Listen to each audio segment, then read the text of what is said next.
Hola, Dios les bendiga, muy buenos días, buenas tardes o buenas noches.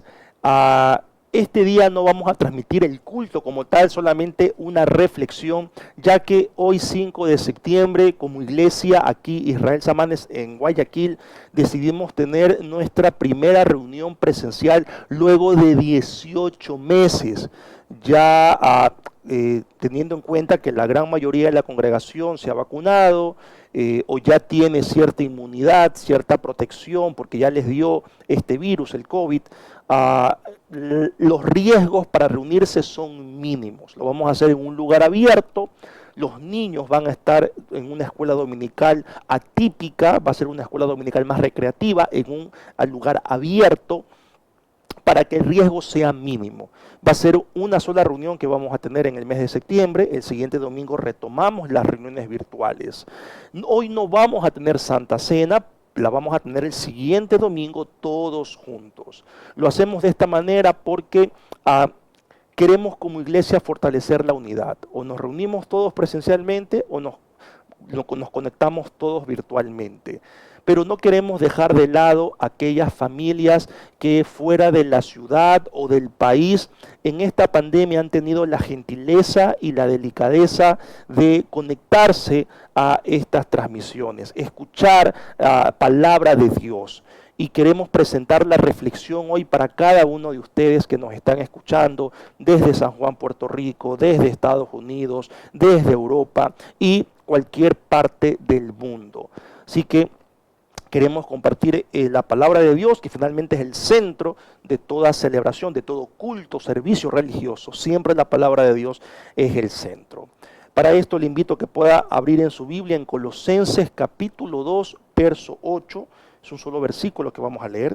Colosenses capítulo 2, verso 8.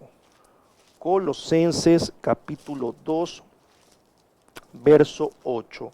Dice así: mirad que nadie os engañe por medio de filosofías y huecas sutilezas, según las tradiciones de los hombres, conforme a los rudimentos del mundo y no según Cristo. Palabra del Señor.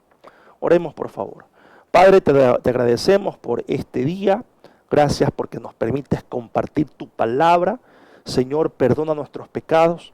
Guíanos, por favor, a estar enfocados al 110% en tu persona y que podamos, Señor, ser receptivos a aquella palabra tuya que nos ministre, pero que también nos confronte. En el nombre de Jesús. Amén. El tema de esta reflexión es: ¿qué clase de iglesia queremos ser? Y miren, generalmente después de 18 meses, desde que arrancó la cuarentena hasta hoy 5 de septiembre, que nos reunimos por primera vez, generalmente se tiende a dar un mensaje, no sé, de ánimo, un mensaje de esperanza, de aliento, tal vez acompañado de un tiempo de música suave, que haya ministración, que haya alguna palabra de consuelo, no sé, tal vez la gran mayoría ha hecho eso, no está mal, está bien, y es probable que la gran mayoría espere eso, ¿no?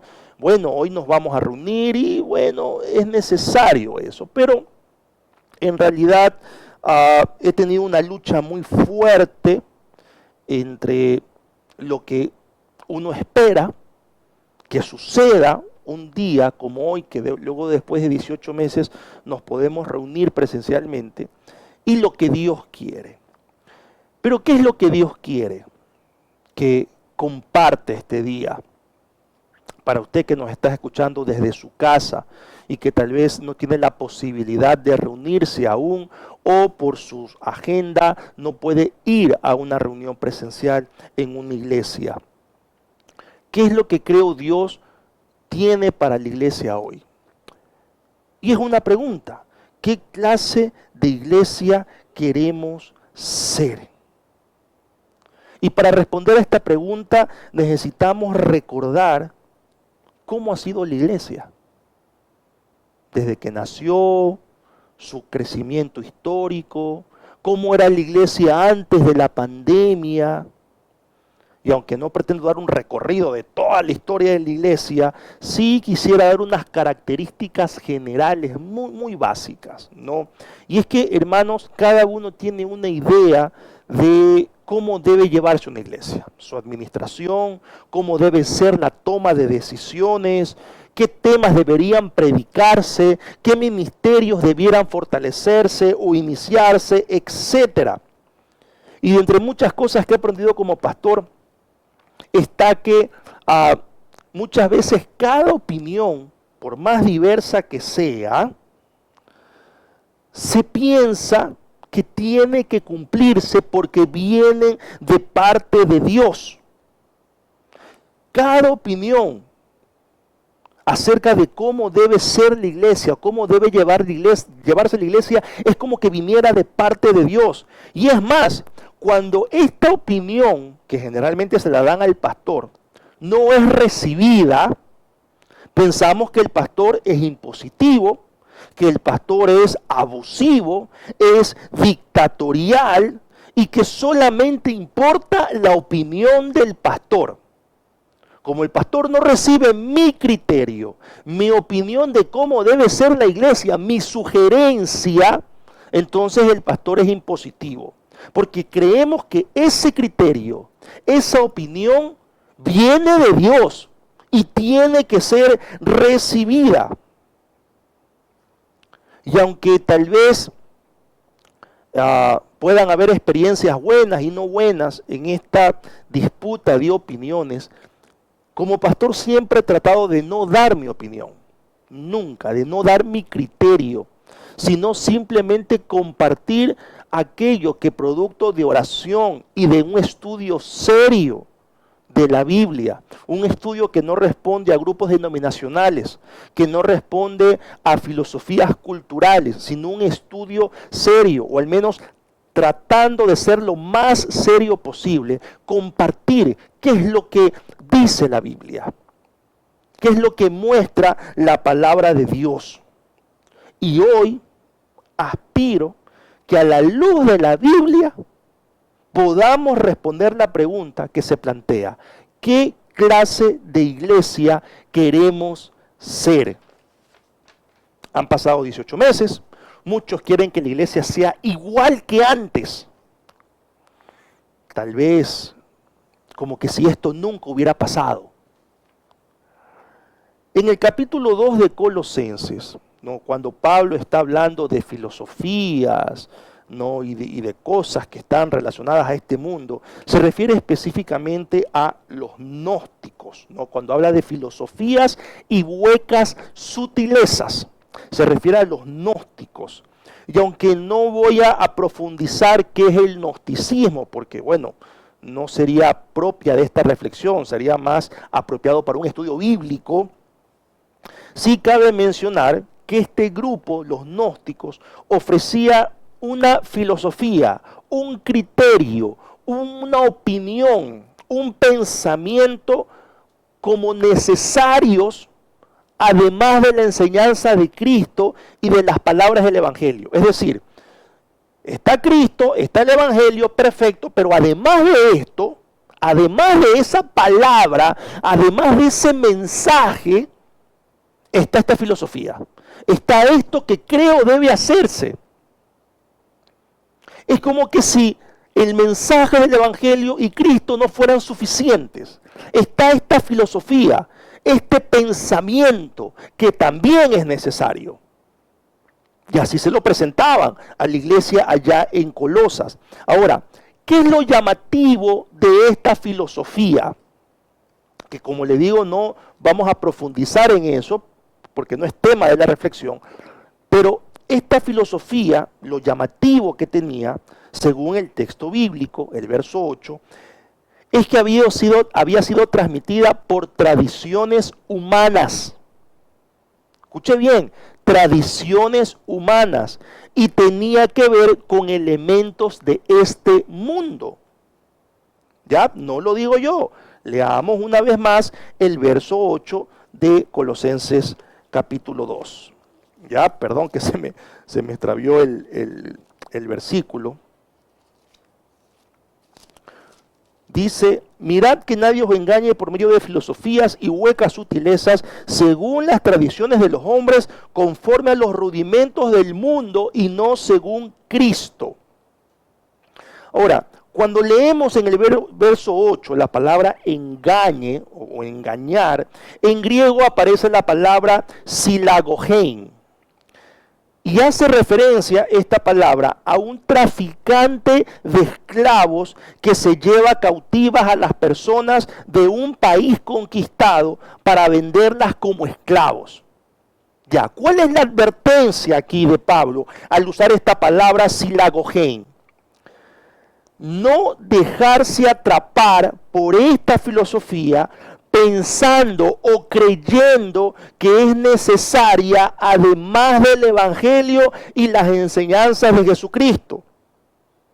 No dejarse atrapar, o como decimos popularmente, no dejarse engatusar. Cuidado, le venden gato por liebre, también decimos popularmente. Tenga mucho cuidado, no se deje engañar. Aquí en Ecuador decimos, no se deje cuentear. Esto me recuerda a la situación que vivía la iglesia mencionada por el mismo apóstol Pablo en Romanos capítulo 14. Si usted ha estado conectado a los estudios bíblicos en la serie que hemos visto cada jueves, usted recordará. En Romanos capítulo 14 se habla de los problemas respecto a los alimentos que se debían consumir, las ceremonias, las vestimentas religiosas, provenientes tanto de la filosofía grecorromana como el judaísmo. Recordemos que en Romanos estaban los judíos esenios y los judíos esenios guardaban estrictamente la ley en cuanto a los alimentos, la vestimenta. Y habían estos problemas. ¿Qué se debía comer y qué no se debía comer? ¿Cuál alimento era inmundo y cuál no era inmundo? El apóstol Pablo resume el conflicto en la siguiente manera. Dice Romanos 14, del 1 al 3. Recibid al débil en la fe, pero no para contender sobre opiniones, porque uno cree que se ha de comer de todo. Otro, que es débil, come legumbres. El que come no menosprecia al que no come, y el que no come no juzgue al que come, porque Dios los ha recibido. Era un conflicto religioso, era un conflicto de tradiciones, era un conflicto de costumbres, de filosofías. Estaban olvidando el mensaje de Cristo, el mensaje del Evangelio, por seguir tradiciones humanas. Y también recordemos lo que dijo Jesús acerca de los fariseos en Marcos capítulo 7, versos del 6 al 8. Respondiendo él, Jesucristo, les dijo a los fariseos: hipócritas, bien profetizó de vosotros Isaías, como está escrito: este pueblo de labios me honra, mas su corazón está lejos de mí. Pues en vano me honran, enseñando como doctrinas mandamientos de hombres, porque dejando el mandamiento de Dios, os aferráis a la tradición de los hombres, los lavamientos de los jarros y de los vasos de beber, y hacéis otras muchas cosas semejantes. Esto solamente para referirnos, hermanos, del siglo I, la iglesia antigua.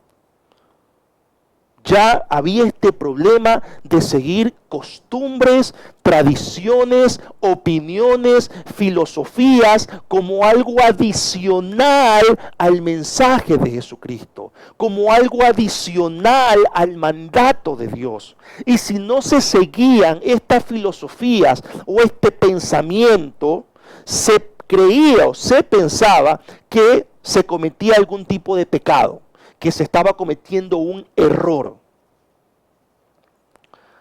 Ahora, en la Edad Media, a partir del siglo III, siglo IV, ya cuando el cristianismo se institucionaliza como la religión oficial del imperio, ¿cuál fue uno de los muchos énfasis del cristianismo en la Edad Media?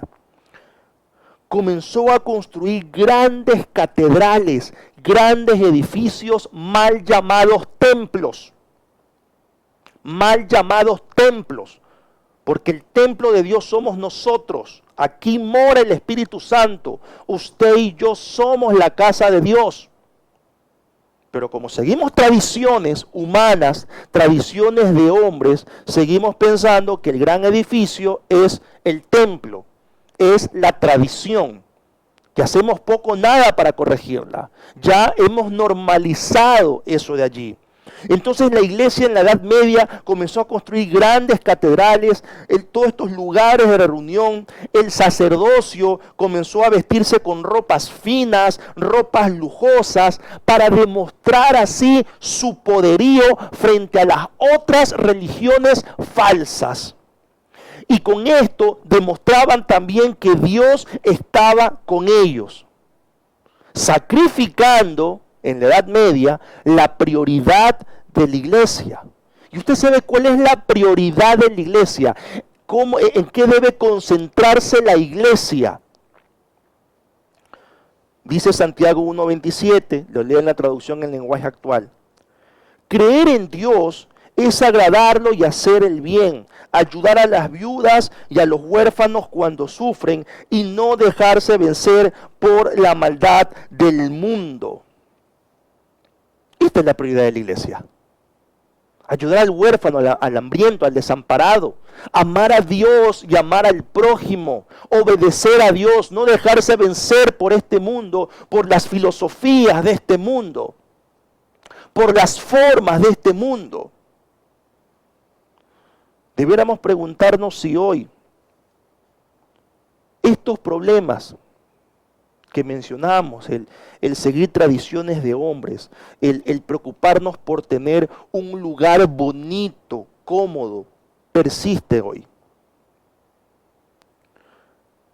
En la iglesia de finales del siglo pasado y del presente, pregunto, ¿existieron discusiones, pleitos acerca de cómo debería llevarse la iglesia, revisando estatutos, reglamentos, a ver si se reúne la junta, el consejo administrativo, revisar todos los estatutos que los avale el Estado,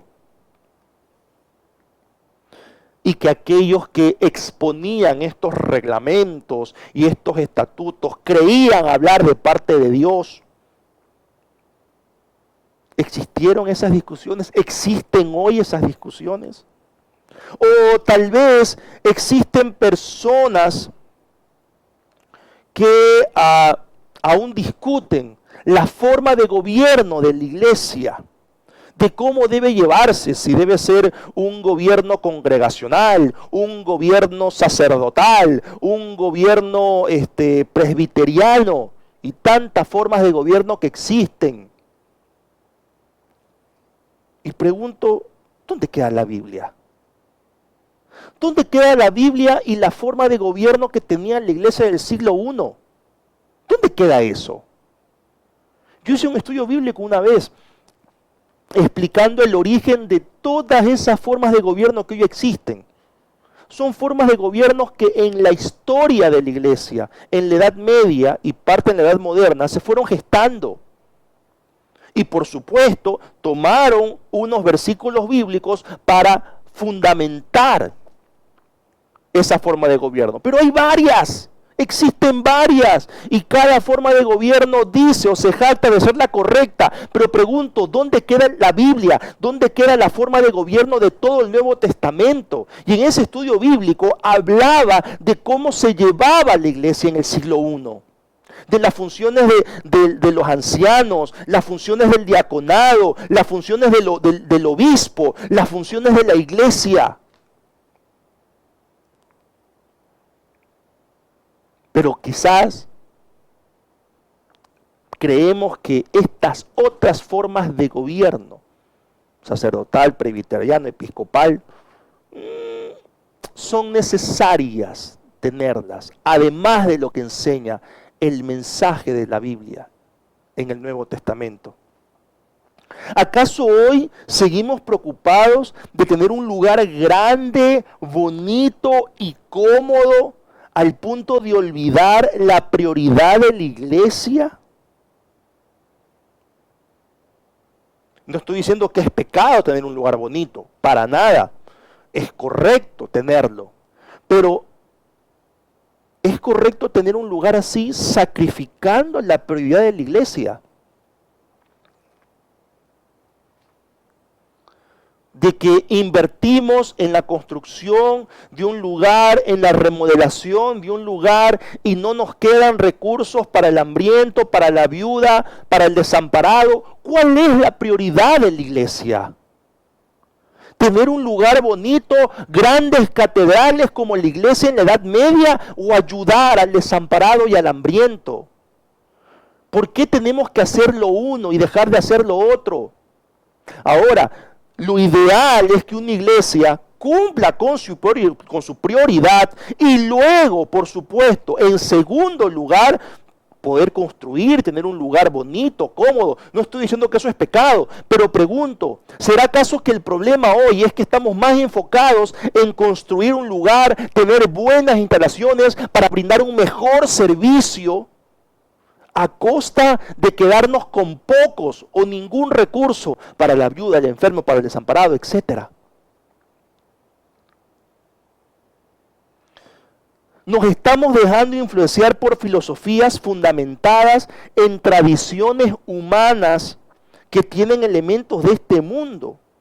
Tal vez estamos prefiriendo hoy discursos motivacionales, experiencias emocionales y místicas, coaching cristiano, que eso es lo que hoy está de moda, o desde hace algunos años, hace unos 10 años tal vez, o un poquito más, eso está de moda, el coaching cristiano, los discursos o charlas motivacionales, todas las experiencias emocionales. ¿Acaso estamos prefiriendo eso antes de ser confrontados, desafiados y por supuesto consolados con la palabra de Dios?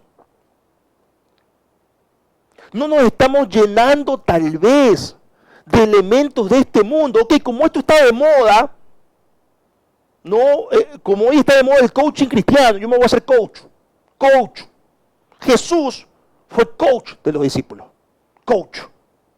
Pablo fue coach también. No sabemos de cuál iglesia, porque estuvo en varias, pero también fue coach. Y eso hay que hacer. Aleluya. ¿Nos estamos dejando acaso influenciar por elementos de este mundo? Y para no llenarnos con tantas preguntas, hermanos, simplemente traigo aquella que planteamos como título de esta reflexión. ¿Qué clase de iglesia queremos ser? ¿Queremos ser una iglesia que siga tradiciones de hombres? Peleándonos, discutiendo por formas de gobierno, por estatutos, por reglamentos. ¿O queremos ser acaso una iglesia que esté preocupada por tener un buen lugar, que invierta miles de dólares a costa de no tener recursos o tener pocos recursos para el hambriento, la viuda? ¿Qué clase de iglesia queremos ser? ¿Queremos acaso mejorar en equipos, en multimedia, para dar un mejor servicio a la gente? Esa iglesia queremos ser para que la gente se sienta cómoda. Esa iglesia queremos ser. Ahora, por si acaso yo no estoy en contra de la comodidad, por favor, no me malinterprete. Lo que estoy planteando es que estamos dispuestos a tener la comodidad sacrificando la prioridad. Estamos dispuestos a que en nuestros presupuestos haya una gran partida para mantenimiento y cuidado de las instalaciones y solamente una parte pequeña para atender a las viudas, a los huérfanos. Queremos ser esa iglesia.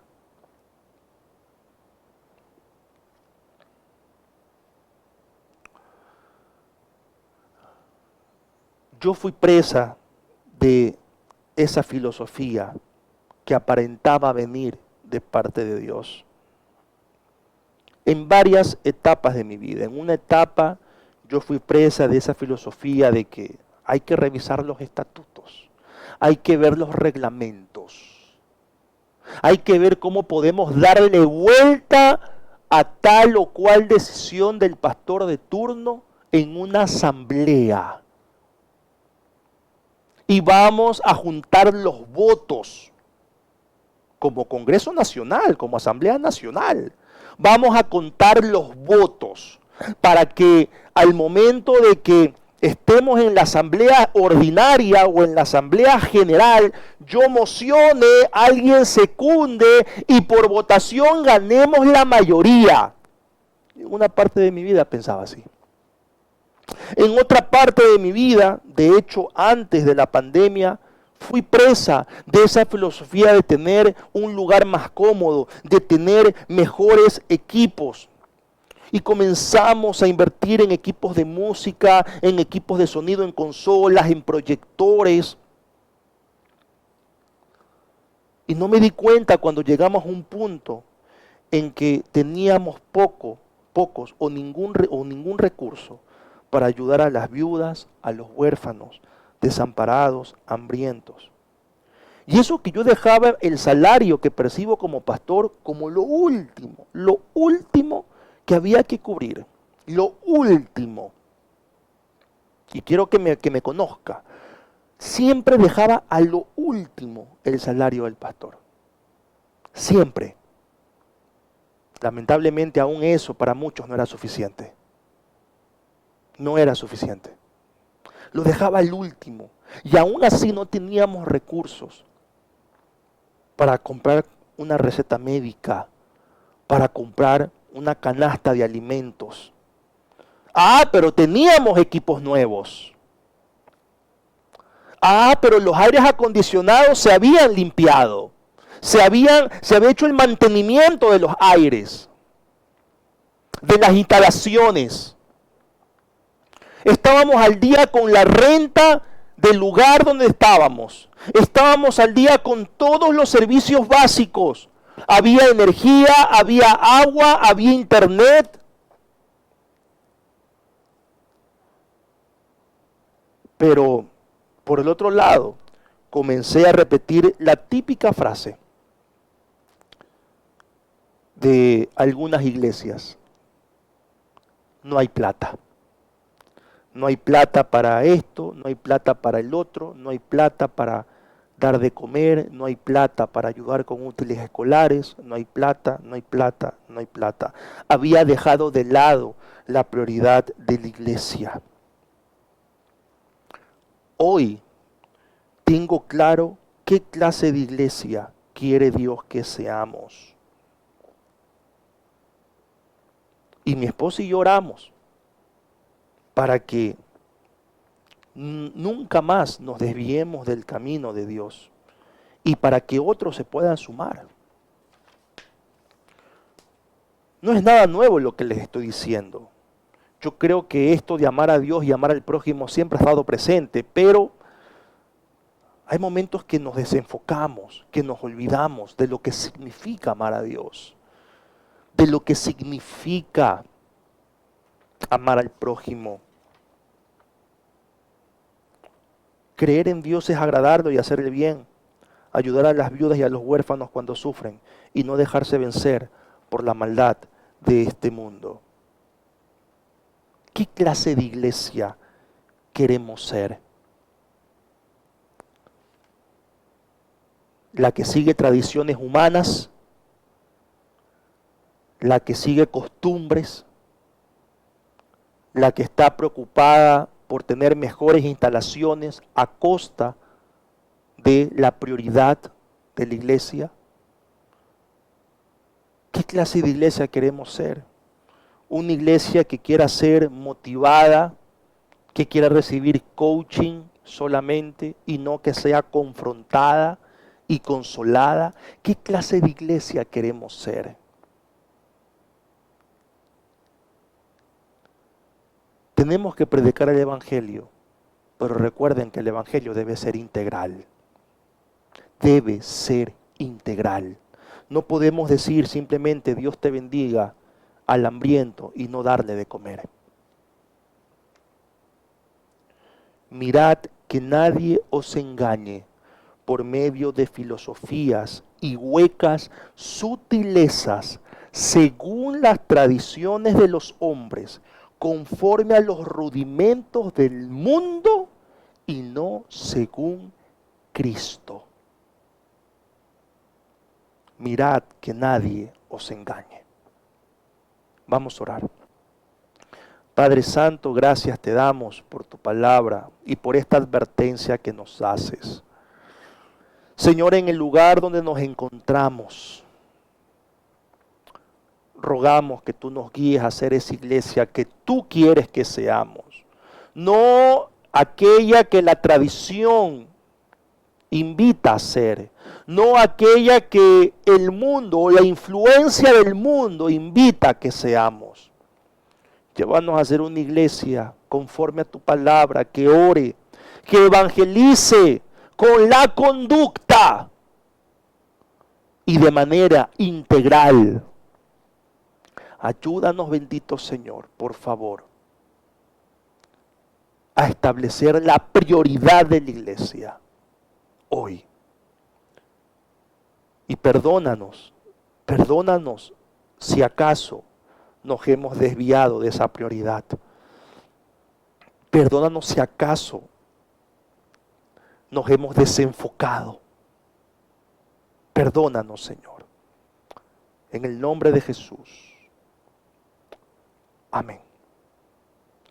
Al terminar este espacio, les vamos a dejar la información de las cuentas de nuestra iglesia para, si usted quiere contribuir, lo pueda hacer. Mire, generalmente, y lo digo con mucho respeto, iglesias hermanas suben videos o publican videos de las familias a quienes se les ayuda, con la buena intención de que haya transparencia, para no darle lugar al comentario, al chisme. Pero nosotros desde acá no queremos exponer y no hemos querido exponer a ninguna de las familias que hemos ayudado. Pero créalo que ha sido muchísimas familias, muchísimas. En esta pandemia hemos ayudado a muchísimas familias dentro y fuera de nuestra iglesia, que forman parte, o sea, que son cristianos y que no lo son también. Pero si usted en algún momento, de manera interna, desea recibir información más detallada, comuníquese con nosotros, por favor, o déjenos un mensaje. Pero no queremos hacer públicos, los rostros de las familias a quienes hemos ayudado. Así que si decide contribuir, al final van a aparecer los números de cuenta y pues según como Dios le haya permitido prosperar y según como usted proponga en su corazón, separe una parte para ayudar a los miembros, a la familia de la fe, para seguir predicando el evangelio de manera integral. Ahí donde está, levante su mano derecha, incline su rostro y reciba la bendición del Señor. Jehová te bendiga y te guarde. Jehová haga resplandecer su rostro sobre ti y tenga de ti misericordia. Jehová alce sobre ti su rostro y ponga en ti paz. Señor, gracias por tu palabra. Quede en nosotros responder la pregunta que hoy se ha planteado. ¿Qué clase de iglesia queremos ser? ¿Qué clase de iglesia yo quiero ser? Guíanos, Espíritu Santo, para que sea tu palabra la que nos ayude a responder y no tradiciones de hombres, no filosofías de hombres. Padre, aquí estamos, Señor, y gracias te damos por tu bendición. En Cristo Jesús. Amén y amén. Nos estamos despidiendo. El próximo domingo tendremos nuestro culto virtual normal. Vamos a estar celebrando la Cena del Señor. Así que manténgase listo con los alimentos. Mañana estamos con Perlas del Cielo. El martes reunión de oración. Y el jueves seguimos estudiando ideología de género. ¿Sí? Al final los anuncios con todos estos detalles. Nada más, que el Señor le bendiga hasta el día martes.